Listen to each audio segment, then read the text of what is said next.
Commissioner Goldthorpe, over to you, All sir. right.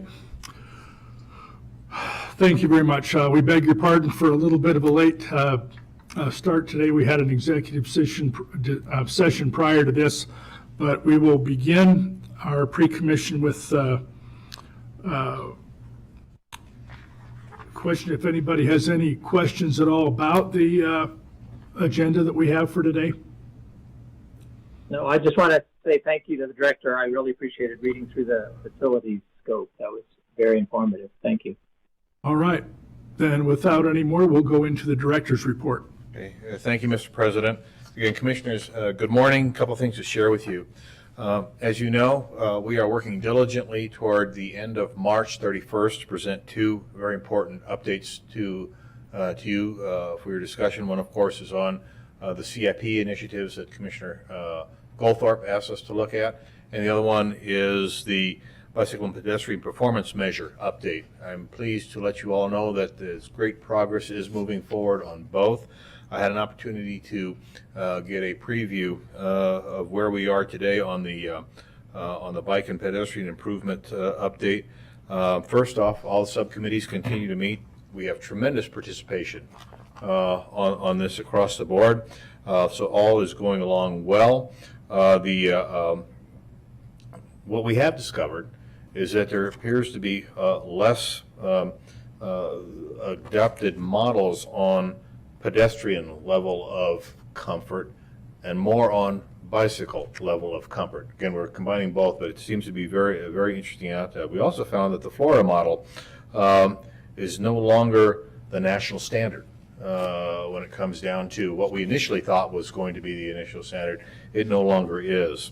Again, participation has been tremendous, and where we are today is that we are waiting for our consultants to report back to us on the 5 test sites that we've already put out regarding some of the proposed level of stress when it comes down to assessing infrastructure, and that we'll be meeting with all the cities next week to share what we know so far in anticipation of coming back to the Commission on the 31st of March.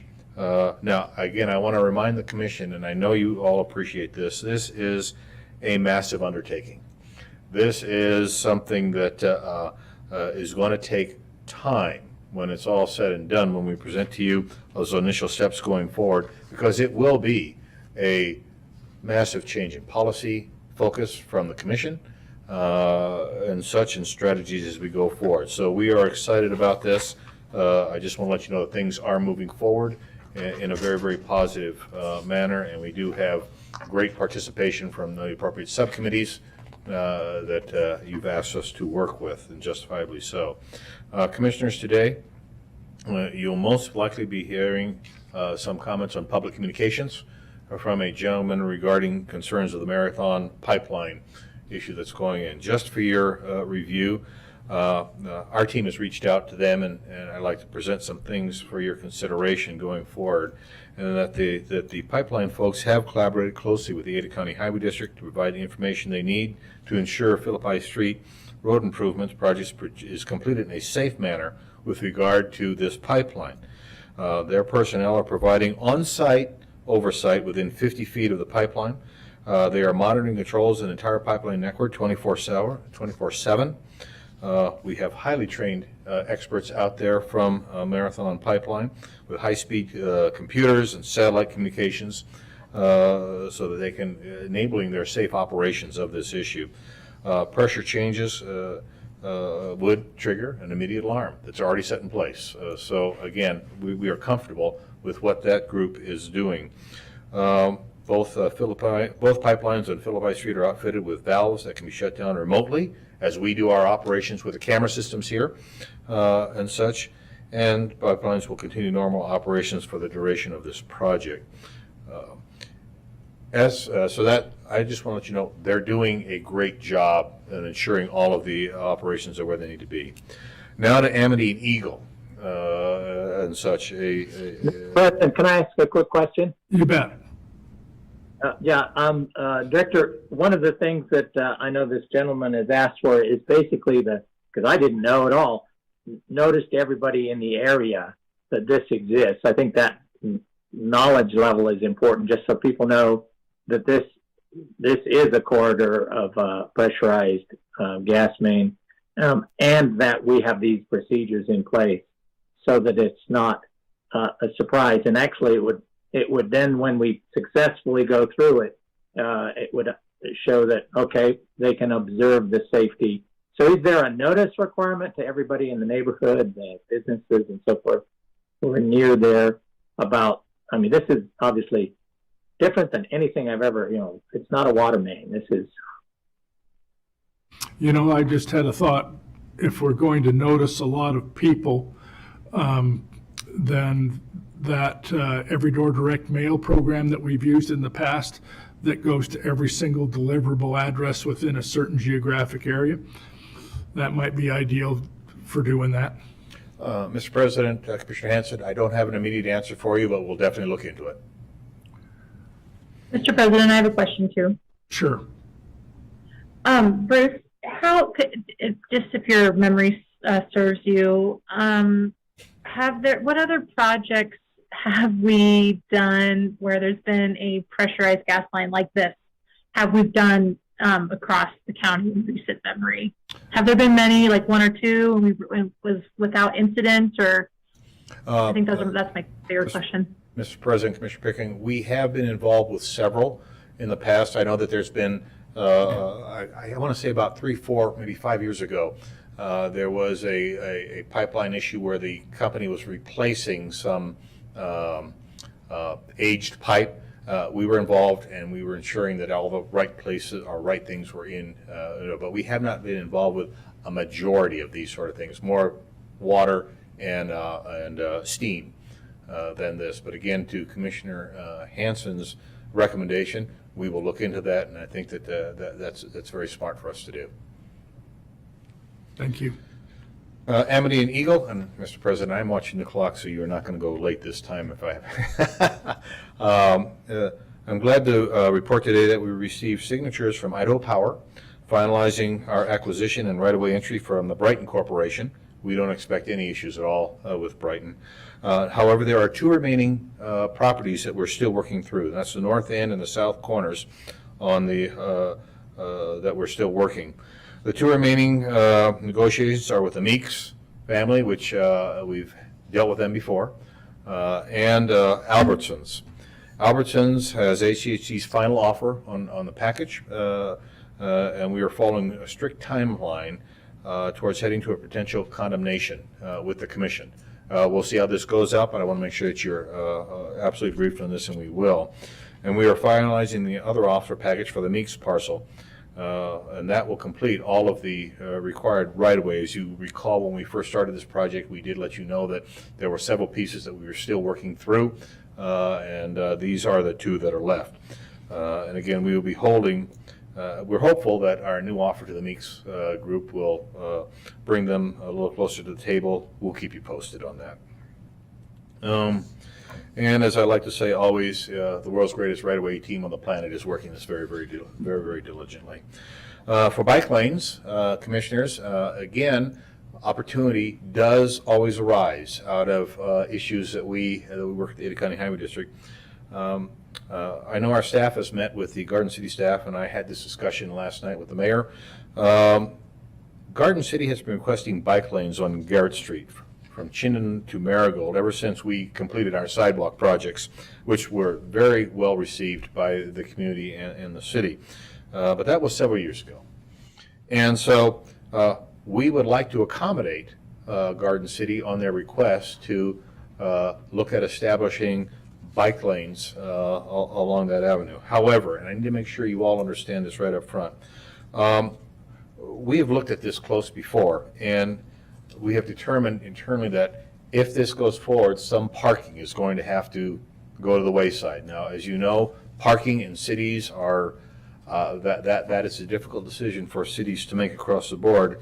But we believe that if you're okay with this, we would like to start a small public outreach program in concert with the mayor and the city to test the waters, so to speak, with the community on whether or not what type of feedback they give us, and what type of what type of concerns they may have. Now, that being said, we don't want to go forward with this outreach without giving you all a heads up that this is something that we're going to undertake with your concurrence, and that's what I'm doing today. So in summary, commissioners, unless you have a heartburn on this or something different, we would like to move forward and again begin that discussion with the city and start that small public outreach to the neighbors to gauge their thoughts on, yes, we can, this may be what it costs, not in dollars and cents, but of course in what we may have to do. And again, if the public feedback is mixed or whatever, we'll come back to you before we do anything so that you understand who said what to whom or what their concerns are. So the only heartburn would be probably come if we didn't do any public outreach. Mr. President, Yes. Bruce, as that's my district, I would love to be part of anything.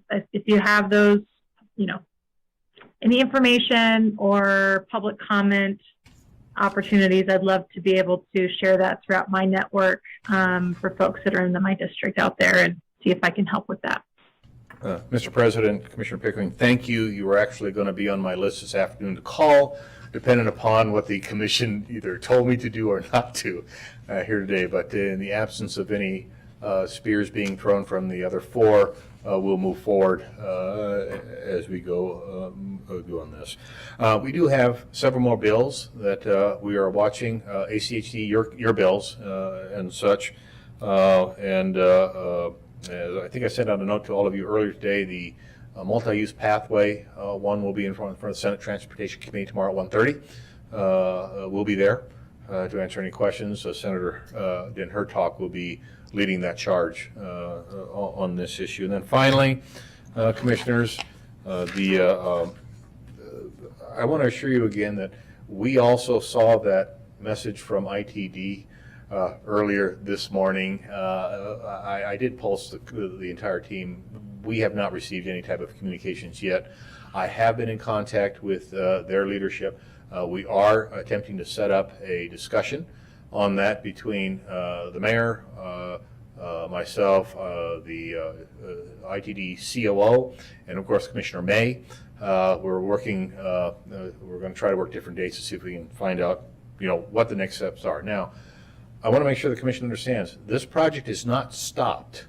As we understand it, there is maybe an adjustment now. I don't know what that means, but we'll keep you all posted. But as soon as we have that information, Commissioner May and of course Commissioner Goldthorpe, I'll let you know as to when, where, and how that we can find a spot that's convenient for both of you and the mayor to sit down and have that discussion.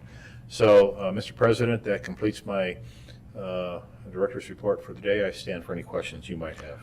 Okay, I don't have any. Does anyone else have questions for Bruce? No, I just was going to suggest with regard to the Garden City Bike Lane is we've got a couple of really good bike advisory committee members in Garden City who would be loop them in early, and I'm sure they'll be very helpful.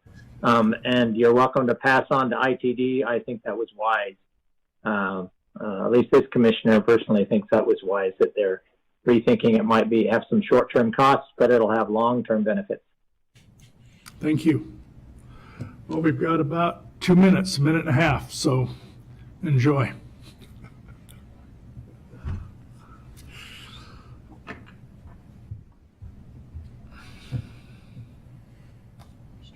And I would remind the commissioners that we do have a joint session today at 2:30 with the Ada County Commissioners for introductions for all of you and all of them, and then following with an ACHD 101, and then any other topic of discussions you'd like to have.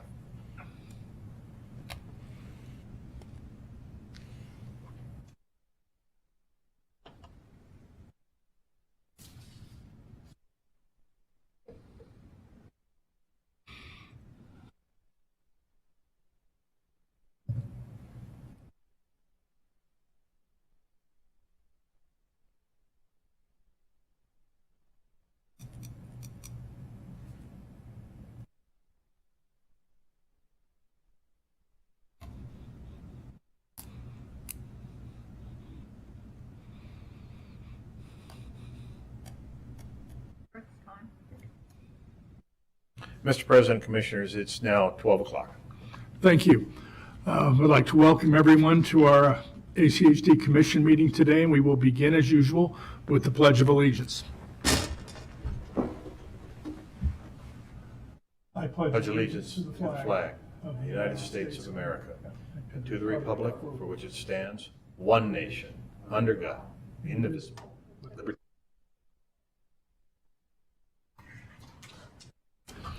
Thank you for that. We will begin the meeting by entertaining a motion to accept our agenda. Do I have a motion? So moved. Is there a second? Second. All in favor?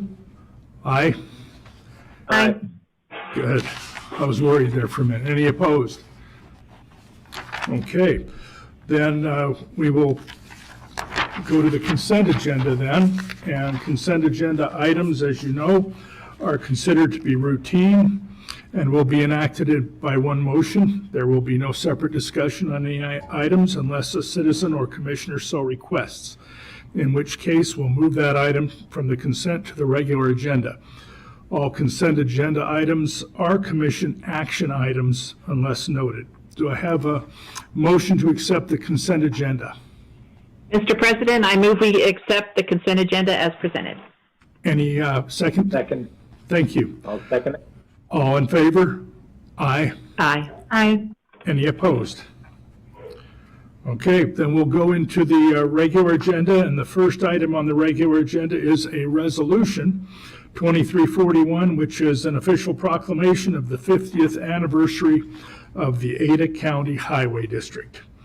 And we will have a request for adoption and a bit of a report.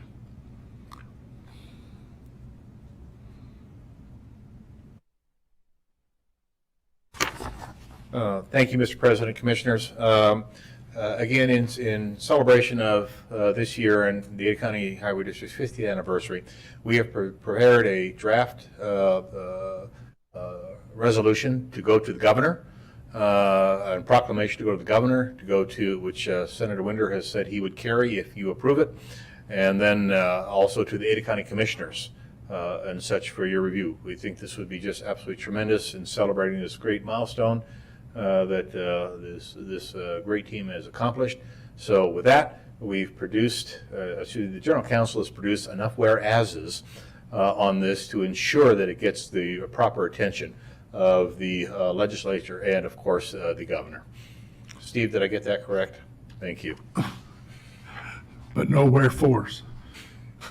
Okay. Thank you, Mr. President. When I was thinking of that a little while ago, I thought, 50 years, gee whiz, two of the cities in this county weren't even incorporated at that time. So it's been a while and a pretty big deal as far as I'm concerned. And two of the commissioners weren't even born, I believe. Well, I wasn't going to bring that up. Okay. Then without further ado, I would accept a motion to approve and accept Resolution 2341. So moved. Is there a second? Second. Thank you. It's been moved and seconded that we adopt Resolution 2341. All in favor, say aye. Aye. Aye. Hey, Any opposed? Aye. Thank you. Motion passes. We'll go to item 2, which is an INFRA grant letter of support for a portion of I-84 from Franklin Road to the Centennial Avenue interchange. And we're going to ask for a request for approval of that, support of that grant. Anybody going to talk about that, or there we go. Mr. President, thank you. Commissioners, again, based on our prior recommendations to you, this is another great opportunity for us to partner with Compass and the other agencies to hopefully receive more federal grant money in completing their operations on I-84 out by Caldwell. And as I think I've shared with all of you before, every opportunity that we have to provide or help ITD give a couple more dollars and build a little bit more, that greatly supports the local systems by keeping traffic on the interstate and not on the local system. So I would ask that you would all concur and ask the president then to sign that, and we'll send it forward today if you are all in agreement. Very good, thank you. Mr. President, I move we accept or we approve the letter of support for Is there a the second? Compass Infra grant. Second. Thank you. Is there any Mr. discussion? President? Yes. Yeah, no, I don't have a problem with the letter. I just want to share some concerns that were raised at Compass by Boise. We have no problem, and Boise has no problem supporting ITD's initiatives. They're supportive of partnerships. But there was a frustration expressed, and I echo that, I share that so many times the desire to expand areas outside of the urban areas takes precedence over addressing safety concerns on ITT facilities in the urban area. And Councilmember Clegg has said this many times, that it's so frustrating that improvements on Chinden in Garden City, which serves residents of Garden City and Boise, still have not been addressed. There's so many areas that need improvements so people can safely live, do business, work. And it is frustrating, and I want to just echo that frustration that while these projects are great that we're supporting today, we would like to see ITD address existing facilities in the urban area that are unsafe, and to move those to a higher priority so they come forward. And I'll bet you we'll bend over backwards to endorse those initiatives. Thank you. Mr. President, I just wanted to add on to that a discussion at our executive board meeting yesterday that Matt Stahl is following up with ITD on the concerns that were raised. And so we're looking forward to an update when he circles back with us, but he is doing a follow-up. You know, I've sat with the Caldwell Chamber of Commerce for a couple of decades now, until the last few years, and I can't hardly think of a single monthly meeting where Mayor Nankolis, who's been around forever, didn't address the chamber about support for all of the things that you've seen happen the last few years. And I'm sure that that his health and heart health has improved greatly since all these improvements began. For that, I'm grateful, because I really like the guy.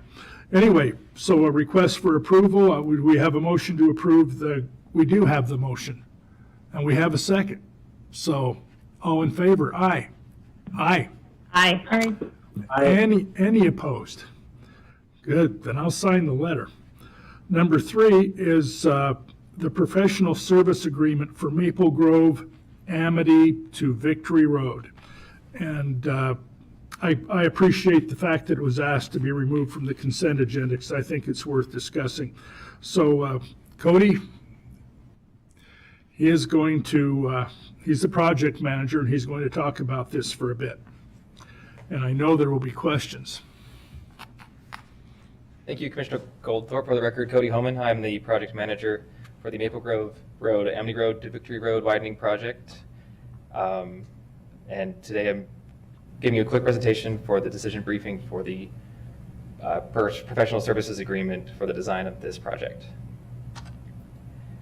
Just a quick overview of the project and the project limits. You can see Amity Road there on the left, Victory on the right.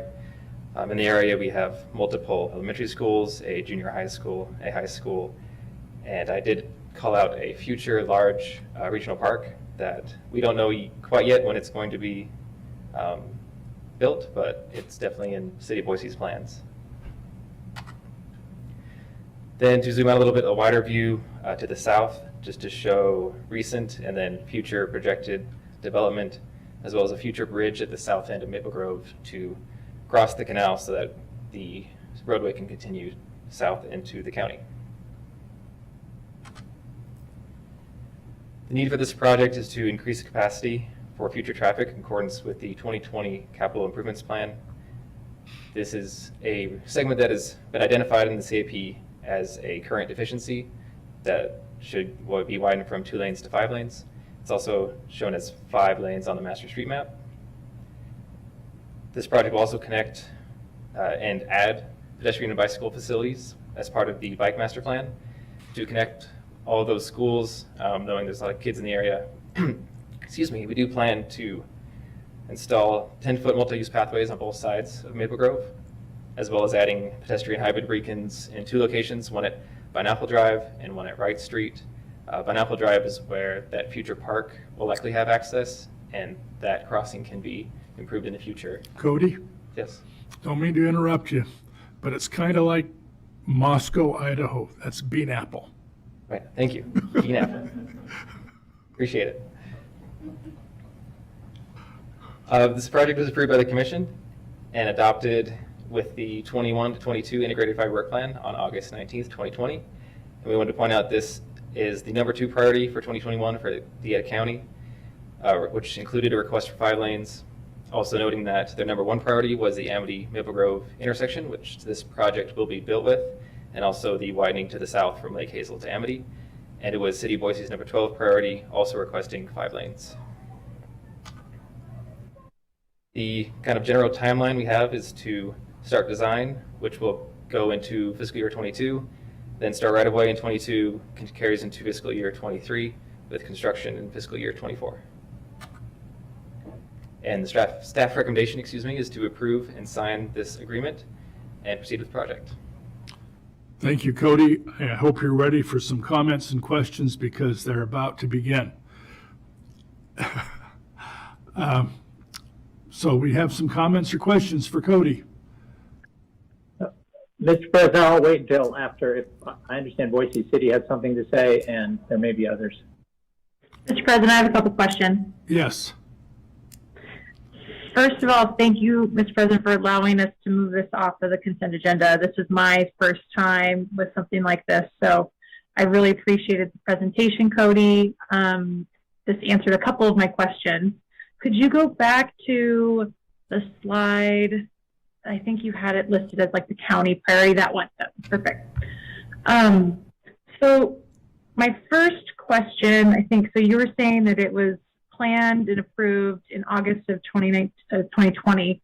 Was this project elevated earlier than that? Was this like a consideration that it was lower on the totem pole a while back? Or did this just kind of surface last year? It's been percolating, hasn't it? I believe so, President Goldthorpe, Commissioner Pickering. I'll let my Deputy Director answer that question.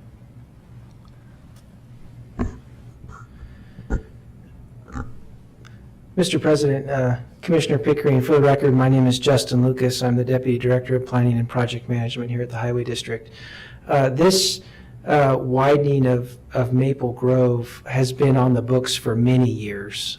It has been identified as a project in, I would say, at least 3 or 4 previous integrated 5-year work plans, and has obviously been identified in our capital improvements plan also for many years. So certainly this is not something that we decided to do last year. This has been around for quite a long time. Thank you. Thank you, Justin. So Cody, could you go back one more slide for the map? I think there, that's perfect. So I love that you shared this because this helps me put into context what are all of the different moving pieces and parts that we're trying to serve. So there is a school, there's a church. What other key facilities, community facilities, I would say, are along this corridor? President Goldthorpe, Commissioner Pickering, can you see my pointer on the screen? Yes. So we have Yes. Maple Grove Elementary to the north, a park across the street. Let me go up one more. You can see the names on Google Maps for this area. There's West Junior High School to the east, along with Frank Church High School. And I believe there's a development for Boise School District to build another facility in this area. Did highlight the future park. We have the church, another church. Amity Elementary is then to the west. And to the south, I don't think there are quite as many kind of direct connections. We have another school over here which does not have access directly.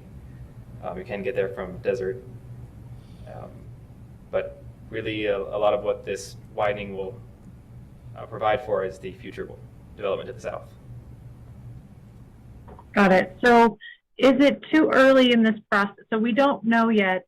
So correct me if I'm wrong. So this whole, what we're voting on today is just to enter into this design phase, right? So the next iteration you come back, you're going to have some ideas and plans, and it's then that we can provide some input onto, you know, what these facilities look like to make it accessible and safe for all of these different folks that are going to schools and churches and those parks. Is that, do I have the sequence of events correct?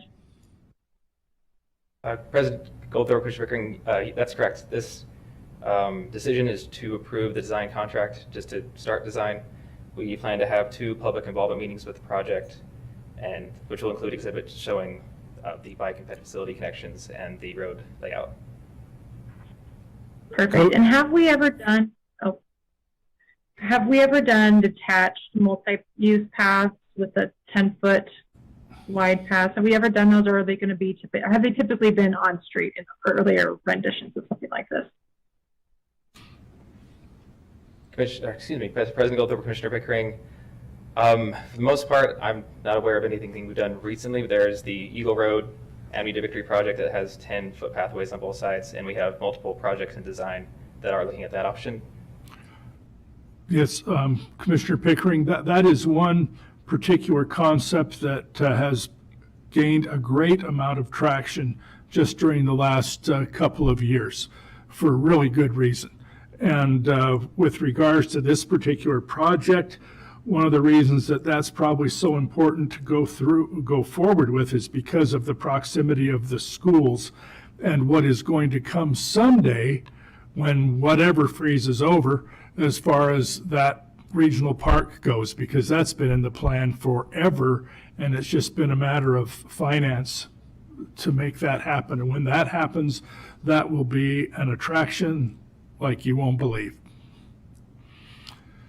And Commissioner Pickering, just to kind of clarify, because it's in the county and I have not received any kind of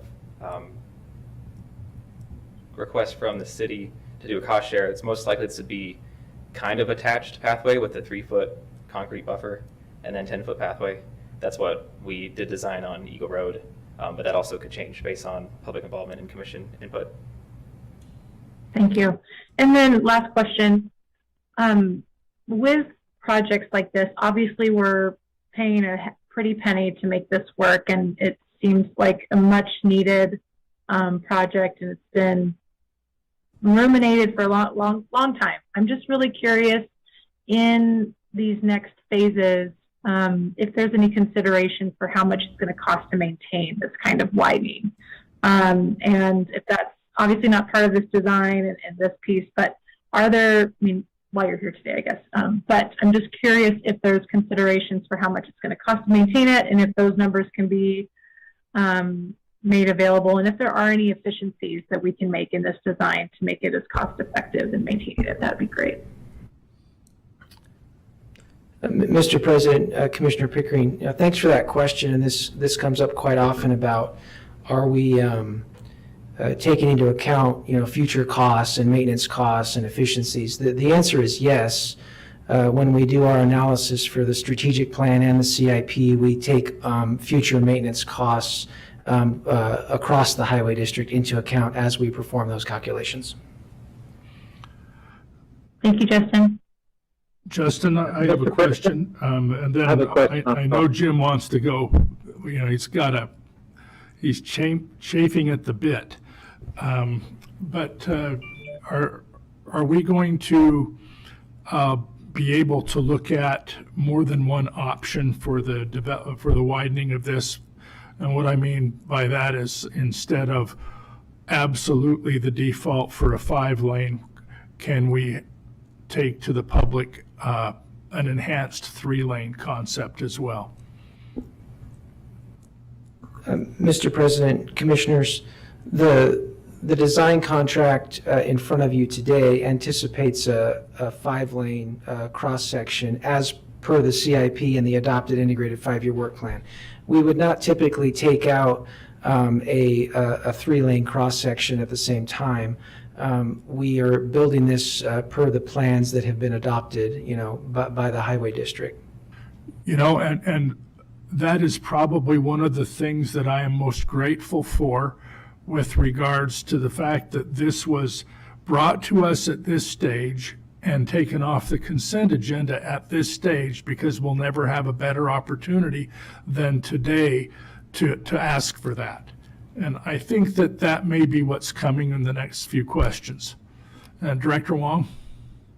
Thank you, Mr. President. Again, following with Justin's comment here, I do want to remind the commission that these were the requests of our city partners on this for both in Ada County and Boise to make these 5 lanes. And as you all have Yes.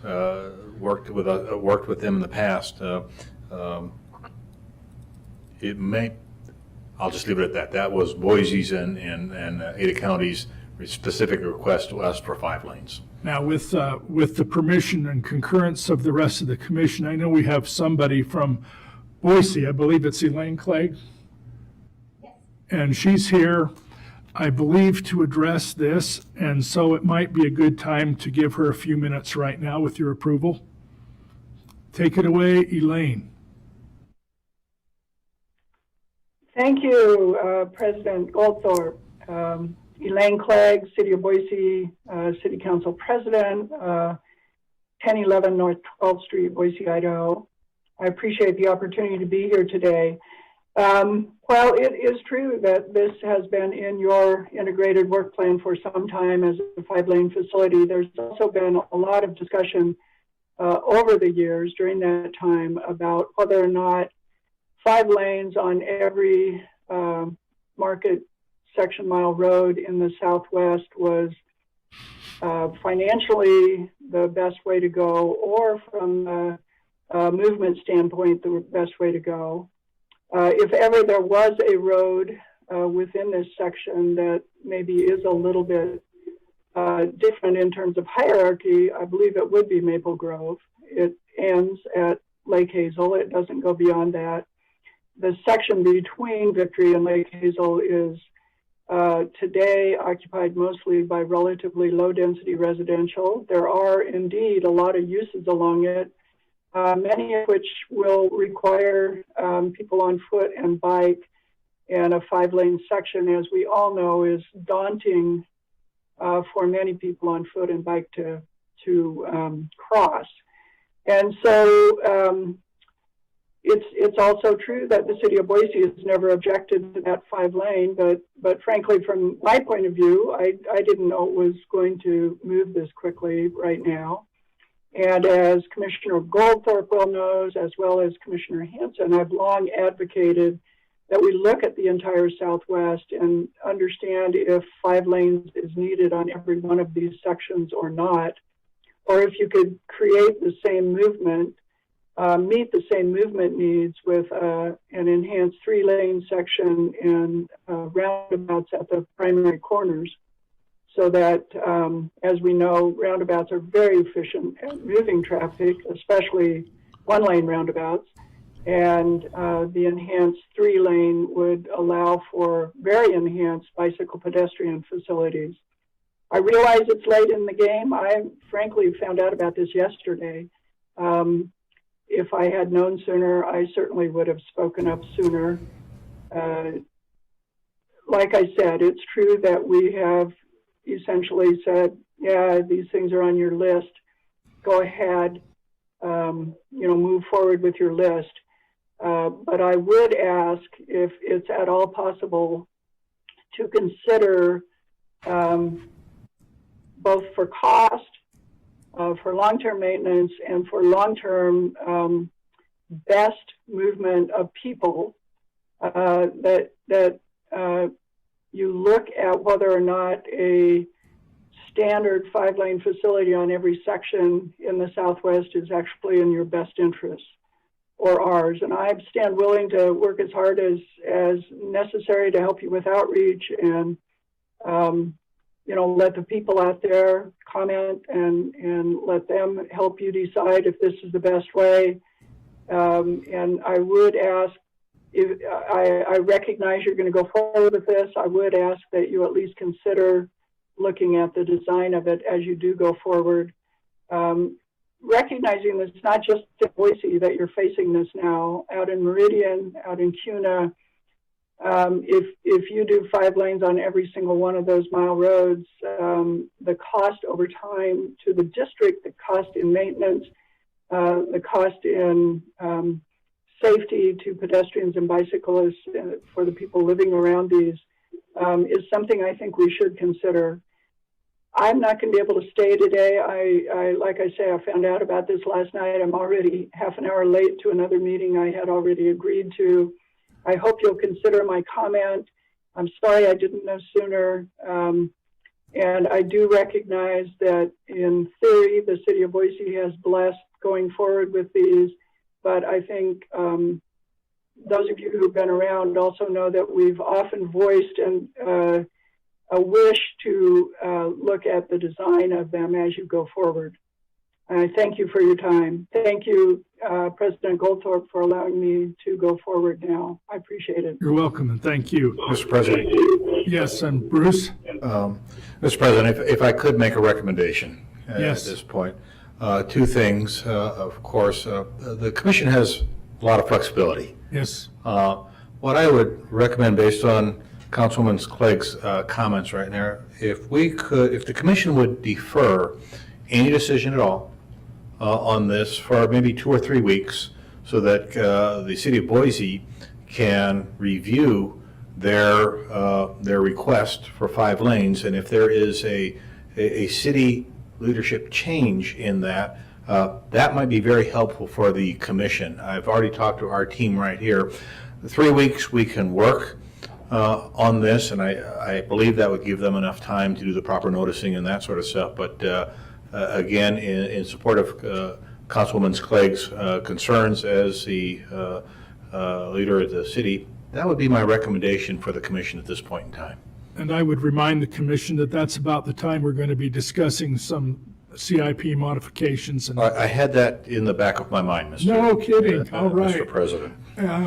Yes, and because when we get around to that, I would love to see that information and those opinions come from the city. And as pretty much everybody here knows, there's some consensus already about some changes for these 5-lane roads. Personally, I'm not convinced that this particular section is the area to start that in, because I know it too well. But south from that, absolutely. So, Jim, why don't you go ahead and make some comments, and then we'll talk about a deferral here. All right, thanks. I think there might be someone from the Southwest Neighborhood Alliance going to speak as well. I hadn't heard it. Is Marissa I saw Marissa earlier. should we have Marissa talk a little bit before we? I think Well, that would be I'll- fine. This I'll is a raise the legislative concern. item. Marissa, why don't you go ahead? Yeah, I just want to say I appreciate this. This has been on the plans for years, and I've objected to it for years as well. The concern, and I'd love to see much more data, and again, when we have better metrics, when you widen a road based upon an anticipated level of traffic at the peak hour, you're inviting speeding. And we never do that analysis, and speed actually does have a whole lot to do with whether you feel safe living near, walking by, crossing a 5-lane arterial. And I think when speeding happens, and we had a whole analysis of that with Josh Stack a few weeks ago, it's not what the speed limit is posted at, it's what people feel comfortable doing. And when you have a wide 5 lanes, in other words, you have 2 through lanes in both directions plus turning lanes. There's no real impediment to going as fast as possible. These are straight section line roads. There is a huge cost differential on a road that is you have to build curb, gutter, and sidewalk and attached or even narrowly attached pathways, and those in which you can have a drainage swale. Better green type drainage, much less in terms of maintenance costs as well as construction costs. And I don't think we're considering that. And as the budget hawk on the commission, I really want to raise that as something we should do an analysis of. Yes, this is the cost differentials should be presented to us and say that long-term costs are going to be very different in terms of drainage. I want to remind us about the discussions we had on Warm Springs Avenue. Talk about a large regional park. The Greenbelt goes all the way along Warm Springs.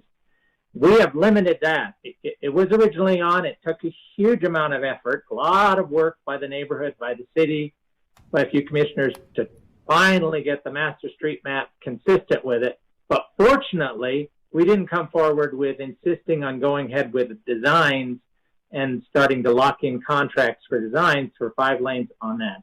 And that's a good thing. I would suggest this is very similar. This is all residential. There's not commercial development, but 1 mile to the east, that's your commercial 5-lane, your big coal road serves that function. The roads to the west also serve that function, especially Eagle.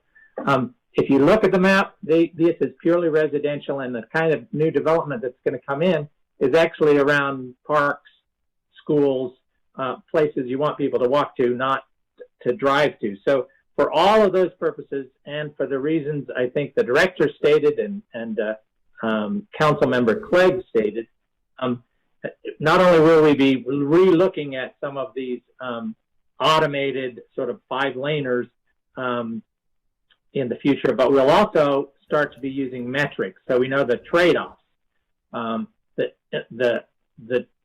We have to understand that what's driving some of this is a few seconds, maybe a minute at the peak hour as a difference between a 5-lane and a 3-lane. And yet the people have to live with it 24 hours a day. And so I would urge, I think 3 weeks at least, and that the kind of options you, Commissioner Goldthorpe, suggested to make sure we have on the table, so that a 3-lane option with drainage swales and roundabouts at Amity and perhaps at Desert too, which is actually not in this, but we should put that further south, then defines that corridor. Thanks, Jim.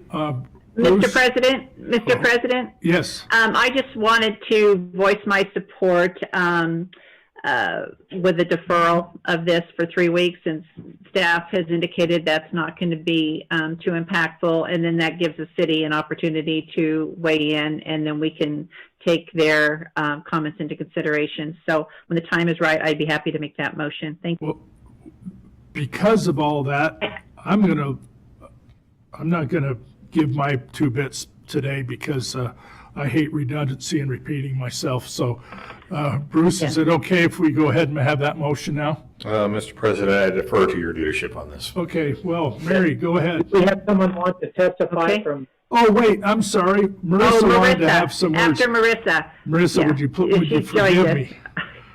I almost overlooked you. Go ahead. Right. I'm Marissa Keith. I'm the president of the Southwest Ada County Alliance Neighborhood Association. And our eastern border runs along Maple Grove. And we actually had a board meeting on Monday and discussed road widening and the integrated 5-year work plan out in this area, and talked about the possibility of having some lanes stay at 3. And there was no objections on the board. People did want to learn more about how that would work, what intersections would look like, how much that would affect things financially going forward for the district. So I think that is something that would be worthwhile to look into. And one of our biggest concerns of widening, especially that section of Maple Grove, was that it's really being widened for future growth, not the growth that is already there. And there are so many areas, not just car lanes, but areas, sidewalks and bike lanes and in Southwest Boise that have not been approved or not been improved. And we already have people living there, and the issues, the past growth issues have not been taken care of or addressed, and yet we're already moving on to address things that might happen in 20 years. So I would really encourage you to go to the designer and ask for maybe both a three-lane and a 5-lane. Look at the cost of each. Take it to the community and see what they want. You know, sometimes it might take a little education about that 5-lane roads. You know, while they might seem like it moves traffic better, maybe if you do an analysis and show that it only gives you maybe 30 seconds to 1 minute. But this is the cost. This is the financial cost that you're going to have to pay to get that extra 30 seconds, and see what the community says about that. From a personal level, I am more in favor of the 3-lane roads. I've talked to Elaine Clegg about her ideas for the roundabouts and the stormwater runoff swales, and it sounds like a good thing to at least try. The 5-lane roads going through residential areas, it really does cut off neighborhoods from neighborhoods. You don't get children crossing the road because it's not safe for them, or parents feel that it's not safe for them. You won't get kids going back and forth across that 5-lane road to go to the parks or to the schools or to the churches. And so that is all I have. Thank you. Thank you. I must say I've been driving that road now for 45 years, and it hasn't changed. So now we're talking about changing it for the first time. All right, then, Mary, I would entertain your motion. All right, are we going to go with date certain, 3 weeks? We don't have a meeting that last week in March. That is the 31st, correct?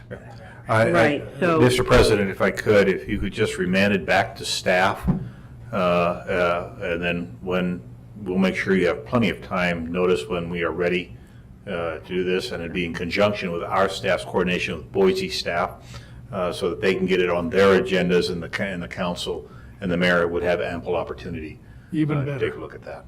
Yeah, that makes more sense. All right, thank you. Mr. President, I move that we remand item number 3, the award for professional service agreement for Maple Grove Road, Amity Road to Victory Road, back to staff.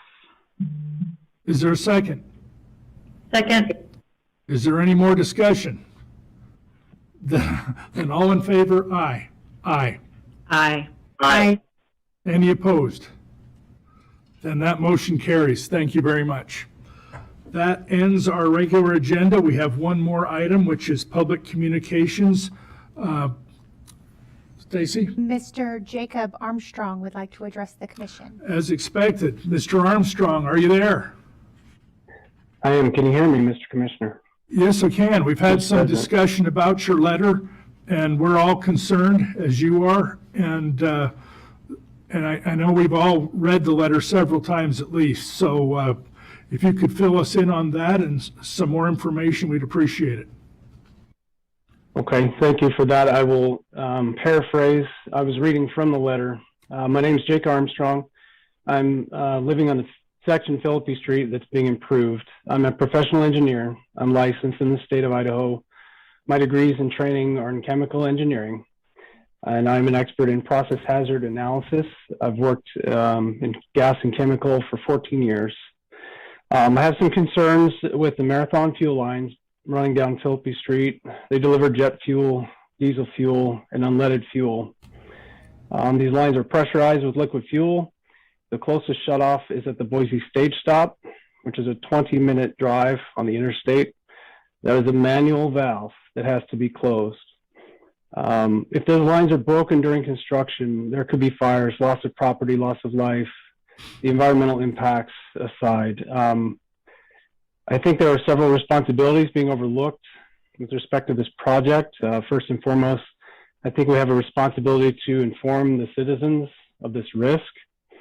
Secondly, a risk mitigation plan would be nice, because if there were a fuel release and a subsequent fire, I'm concerned how we would evacuate our elderly, our children, our loved ones with the roadway being blocked and excavated. Also, how would fire trucks be able to come in?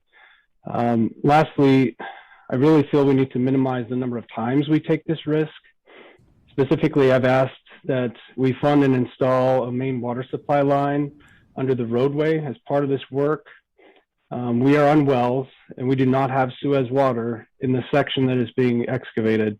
And as these parcels begin to develop, the lack of that water supply will just lead to more and more digging next to these lines and more risk of contaminating our groundwater wells. We also do not have a fire hydrant between Targhee and Spalding, and this has been confirmed by the Boise Fire Marshal as being not up to code. And so I wanted to interject a few comments that were not in my written statement. One clarification is I'm asking for the water to be placed in the same excavation as the storm sewer. We need to look at our utility separation requirements to consider the unique challenges that we have due to the marathon lines. We as a neighborhood have been told to come up with the money for this water line by Boise City, by Suez, and by the Idaho PUC. I wanted to point out that in Idaho alone, last year, there were over $1 million in losses associated with pipeline incidents. The cost of this water line is between $80,000 and $100,000. So let me be clear, the failure or refusal to proactively address this risk just to save money can be civilly and criminally actionable. So I ask that we consider developing a risk mitigation plan for this project, and I provided some recommendations in my written testimony, including depressurization of these fuel lines during the work, developing a response plan, developing a citizen evacuation plan, requiring that Marathon have a person stationed at the shutoff valve, and to fund and install the main water supply line so that we can have a hydrant to protect our homes in case of an accidental release of jet fuel, or diesel fuel from these pipelines. Thank you very much. Our director, Bruce Wong, spent quite a bit of time with us this morning before our meeting talking about your letter and about what's going on with Marathon. And I'm going to ask him to kind of give you the Reader's Digest version of what he gave us. Won't help you with the water line, though. Mr. President, thank you. Again, we have looked at this. Our staff has been in coordination with Marathon. Marathon is taking all the appropriate precautions. They have both manual and automated valve control systems there. They're in line with everything they're supposed to be doing. Now, that being said, the commission did raise a great idea earlier today, and that was how can we as Ada County Highway District help, I'll call it spread the word or keep the public informed of what's going on there. We're taking that on as an issue, and we'll be working on that very, very shortly. But with that, General Counsel?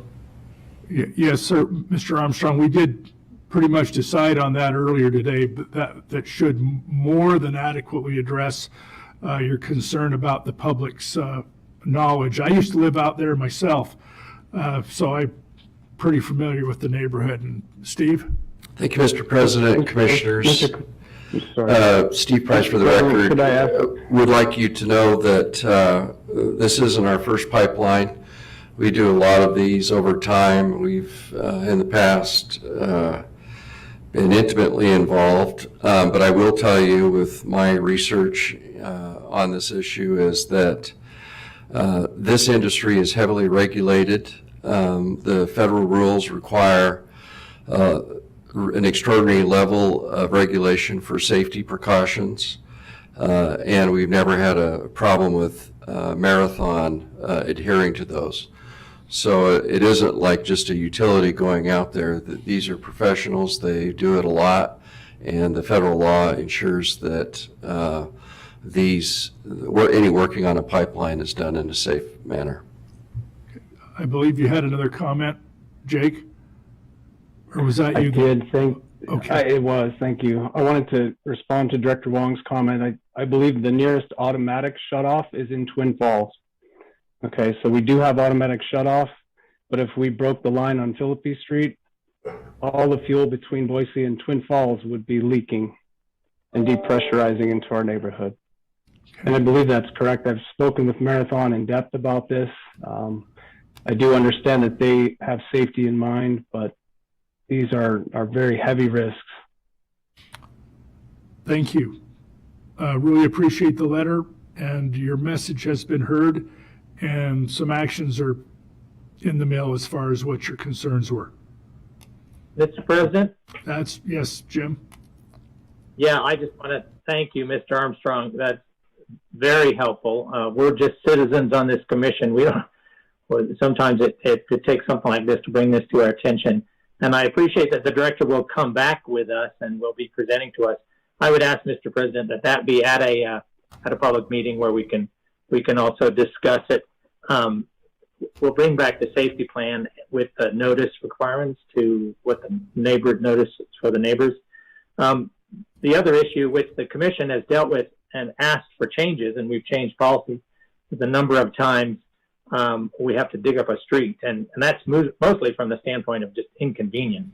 And so we have changed our policy with respect to federal aid capital maintenance so that in the future we integrate other activities, needs on a particular street segment at the same time, so people don't have the inconvenience of having their street ripped up for multiple different purposes at different times.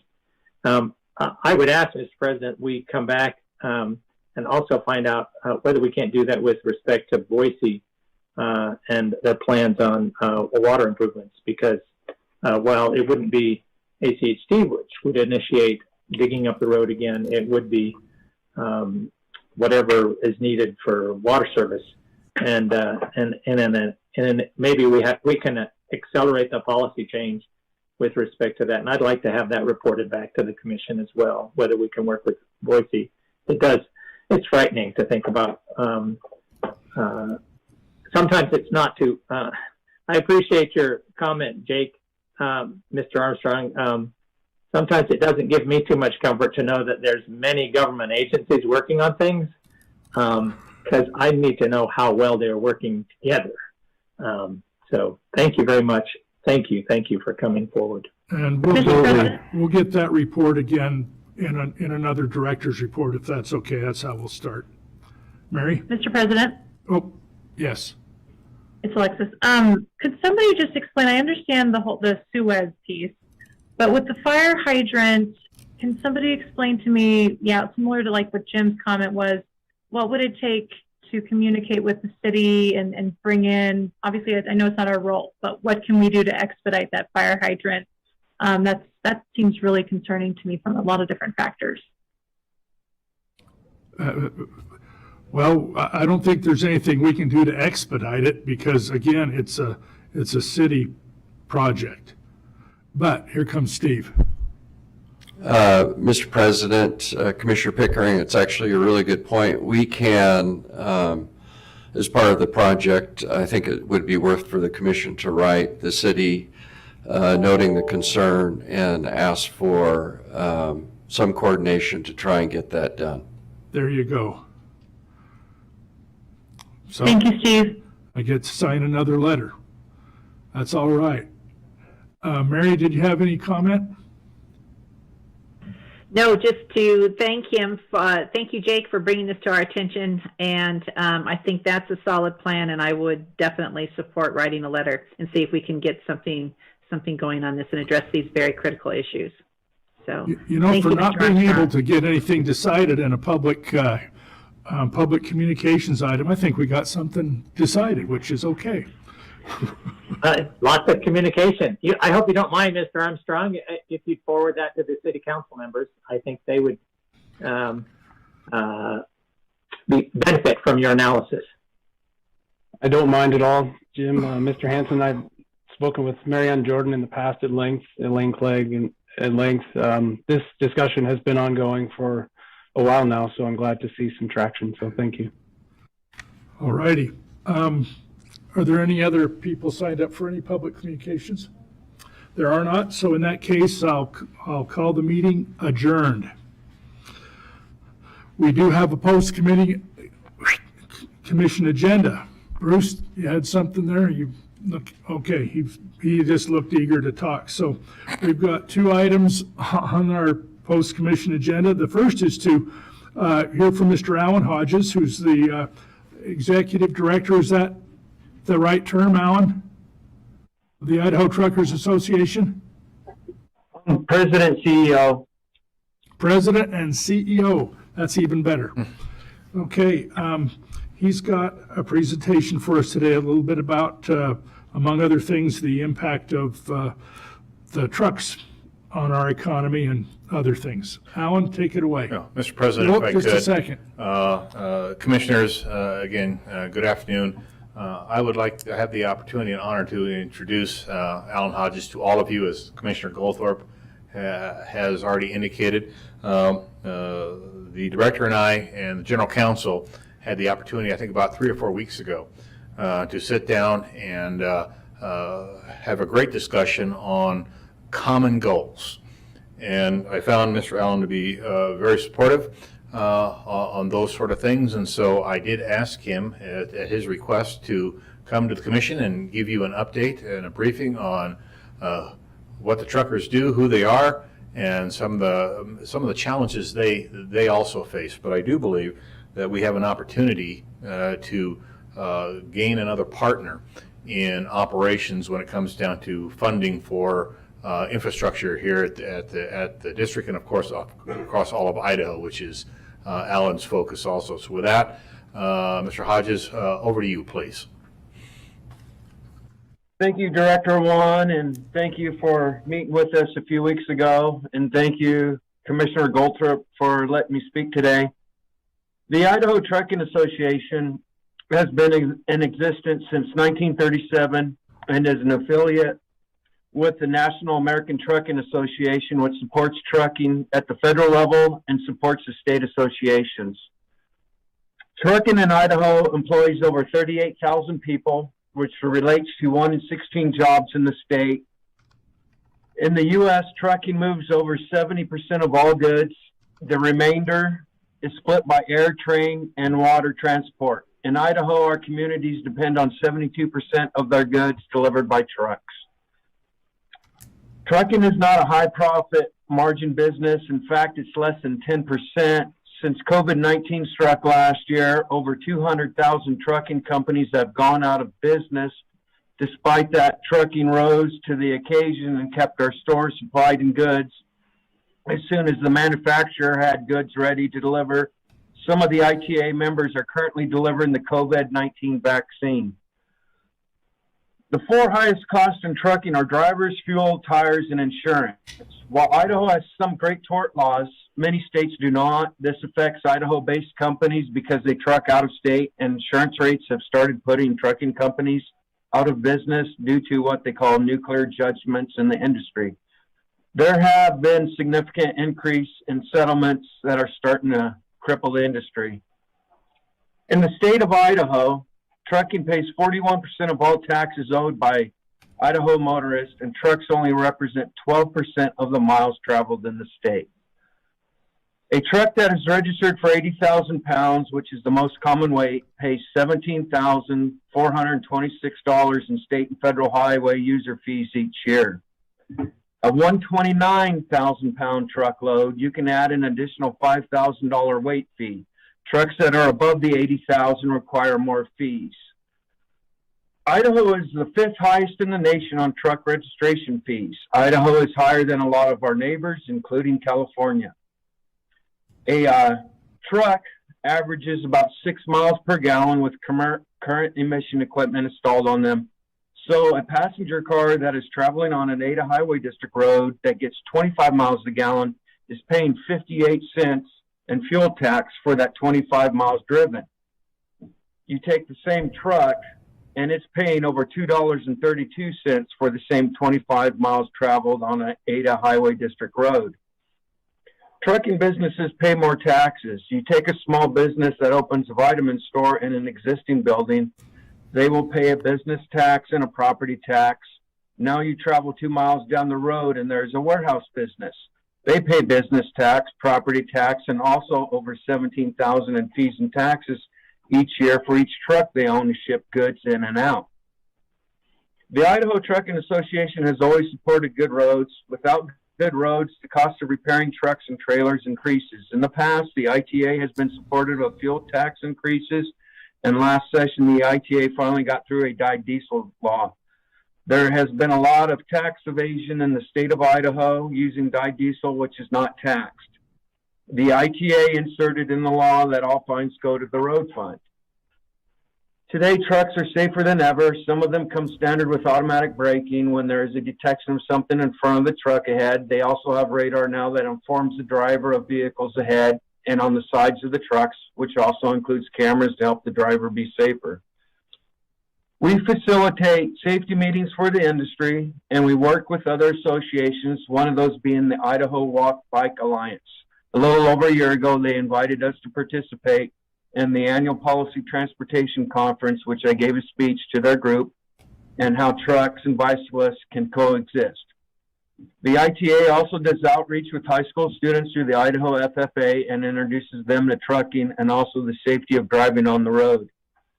The ITA helps its members navigate the constant regulatory landscape in trucking and always has a store open to anybody, including government. That's all I have. Thank you very much, Mr. Hodges. Commissioners, do you have any questions of Mr. Hodges? I don't, Mr. President, I don't have any questions. I just want to say thank you, and it's a pleasure to meet you, and we look forward to Uh-oh, you just muted yourself, Mary. It's doing it on its own today. Somebody made a comment that I talk too much. It was Stacy. Sorry about that. Just look forward to working more collaboratively going forward. But thank you for joining us today. That's all. All righty. Thank you very much, Mary. Okay. Thanks again, Mr. Hodges. Now, item number 2, we have a interim policy of development services for arterials and bike lanes. And it's going to be a very good presentation, even riveting. I have heard it once before. I think the director sat through it 3 times now, so he's got you beat.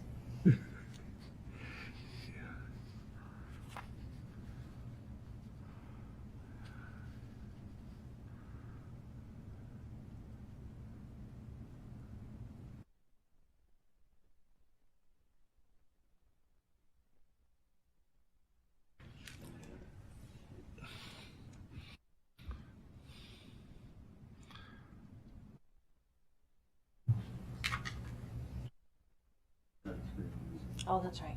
How do we do that?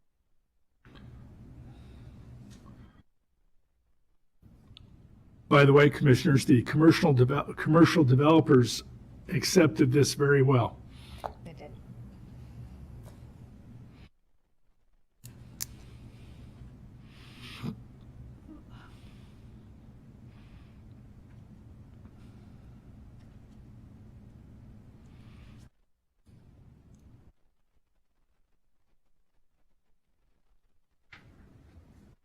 Thank you. Well, good afternoon, Commissioners. Christy Little, Development Services Manager. I'm here today to brief you on an interim policy that we were working on, and it kind of feeds right into those ped and bike performance measures and ped and bike facilities that the Commission was really ramping up on over the course of the fall and winter. So this policy will be in place hopefully on an interim basis until we get through these other projects. So I just wanted to make you aware of those. So we have the ped bike performance measures project, the bike lane inventory, and the bike map update. We would like to get this policy in place before all that work is done, just so that we're a little bit ahead of the game.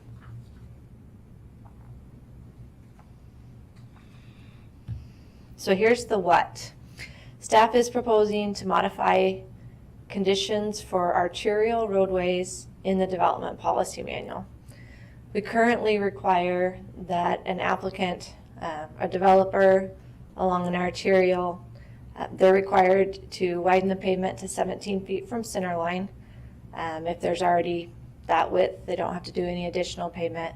3-foot wide gravel shoulder, and we require a 5-foot wide detached concrete sidewalk, hopefully in the ultimate location, so that when ACHC comes back in to widen the road, the intent was always that the sidewalk wouldn't have to be torn out.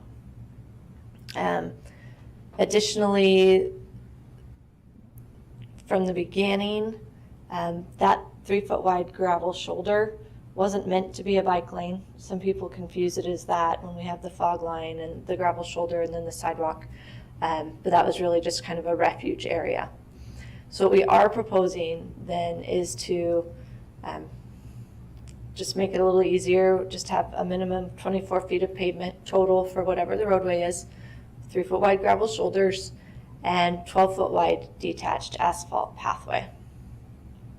The right-of-way for both of these is exactly the same, because the right-of-way width that we're currently working with for a street section includes bike lanes within that street section. And since we're shifting away from on-street bike lanes, that 5 feet gets applied to outside of the street section. So no additional right-of-way for this proposal. So the why. So as I mentioned, we had concerns last fall from the commission regarding development requirements. There were a couple, particularly in Eagle, for bike and ped facilities on arterial roads. And we feel that this policy, that's 11 years old, is no longer addressing the needs of the district. So as I mentioned, we don't require bicycle improvements with development. They are only improving the frontage of the road and only with that pavement widening and detached sidewalk. When the policy was developed, as I mentioned, that 3-foot wide gravel shoulder was meant to be a vehicle refuge and the pavement as well. None of that was ever meant to be a bike lane or additional bike and ped facilities. And also, there I go, 10 years ago, that was our standard, to have acquire right-of-way for those bike lanes on arterials. Just some additional reasons why we're proposing this interim policy. We do want to get in sync with the Roadways to Bikeways Master Plan.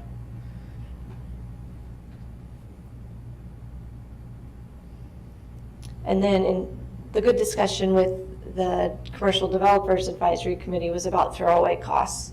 And they are as, not maybe concerned, but open to the idea that we want to eliminate those throwaway costs if we're having to reconstruct a concrete sidewalk versus an asphalt pathway. So I've got a list of pros and cons for this policy. So of course, the first being that it provides off-street alternatives for bikes and PEDs before ACHD improves the roadway or widens the roadway. When we do widen the roadway, then again, here we are with the throwaway costs will be less than pavement widening and detached concrete sidewalks that we currently require of developers. And the cost difference of a 5-foot concrete sidewalk to a 12-foot asphalt pathway is really about the same as far as construction costs go to the development community. As I noted, right-of-way requirements are the same. And we do, where we can, extend sidewalk improvements where feasible with development applications to fill in some gaps. And this would still be the same, where we could get some additional partnerships to extend sidewalk or extend the asphalt pathways. We do have some work in front of us as we move through this drafting of the interim policy. Specifically, we've got a lot of ADA considerations and driveway and street crossings related to the pathway that we'll be taking a closer look at. Not necessarily a bad thing, but we currently do have those sidewalks to nowhere where we have development improving only their frontage. So that's no different than our current practice and our current policy. So 10 foot is where we actually started when we started talking to our advisory committees, and it's the minimum width for a multi-use pathway. Those advisory committees preferred a 12-foot minimum width, and so that's what our starting point now is a 12-foot wide pedestrian path, pedestrian and bicycle path. And then the other concern is long-term maintenance. Concrete holds up a lot better than asphalt, and if these asphalt paths stay in place for some time, we will have to reconstruct them sooner. But really the goal is that we are implementing this interim policy on roadways that ACHD has planned to improve in the future based on our CIP and integrated 5-year work plan. Where have we been? So I've been making the circuit. We went to I spoke with the Bicycle Advisory Committee, their subcommittee on policy in January, and got very positive feedback. Went to the Pedestrian Advisory Committee in February, also got positive feedback. Regular Bicycle Advisory Committee in February, and then just last week with the Commercial Developers Advisory Committee. There was really only one other major theme from our bicycle and pedestrian advisory groups, and that was they picked up on some verbiage in the material we'd given them about we don't like meandering sidewalks and such. That's in our current policy. They wanted it to be clear that these pathways are really necessary, and so that we should have some allowance to meander around mature trees or utilities that can't be relocated until ACHD gets to the project. And that's in our current policy, and we intend to continue that practice. Commercial Developers Advisory Committee, as Commissioner Goldthorpe stated, it was a relatively light conversation with them last week, and they really voiced their support, and they like the idea of not constructing something that needs to get ripped out later. So this is our plan. We're presenting to you today. We would like to review the draft policy with the cities and Ada County. We haven't been able, well, our plan was to wait until we spoke with the commission. Some of them have heard about this proposal and are very excited about it, but we need to work with them to make sure that we're not interfering or we don't end up with a clash between their setback requirements and their landscape requirements. And then we'll also go out to the entire development community and all stakeholders. Then we would come back and revise the draft interim policy to address comments and the feedback we receive, and then we'll schedule that for adoption by the commission. I don't know what that timeline is, but hopefully within the next 2 months we can wrap that up. And with that, I'll stand for questions. Thank you, Christy. Again, I've enjoyed it now twice, but I have to tell you something. Before the meeting, Jim called me up and said he liked the way we've done it the last 10 years. Yeah. April Fools. It's getting closer and closer to April 1st, folks. It is. Yeah. Thank you very much. Really appreciate it. Commissioners, any comments? Mr. President, Yes. I just want to send tremendous thanks to Christy. This is how good policy gets made. Ideas generated from citizens brought to us by obnoxious commissioners like myself or others. And then the incredibly hard work. And this is the fourth time I've heard it because I sat in on the PAG, the BAC, the CDAC, and whatever else, alphabet soup. I really appreciate this. There's a couple things I think you can add to the pros. One is that when we do this, it helps to define to the development communities and people wanting to develop in an area that the facilities are going to be multimodal, and there's a value in multimodal use. And so they think about, the way in which I'm going to put something in here, I want to be able to serve and connect into that multi-use path, which if they don't see it, if they only see a sidewalk that never gets used and gets filled with dust and dirt, they don't think of it that way. So it helps to define development. Then when they're connected, they get used.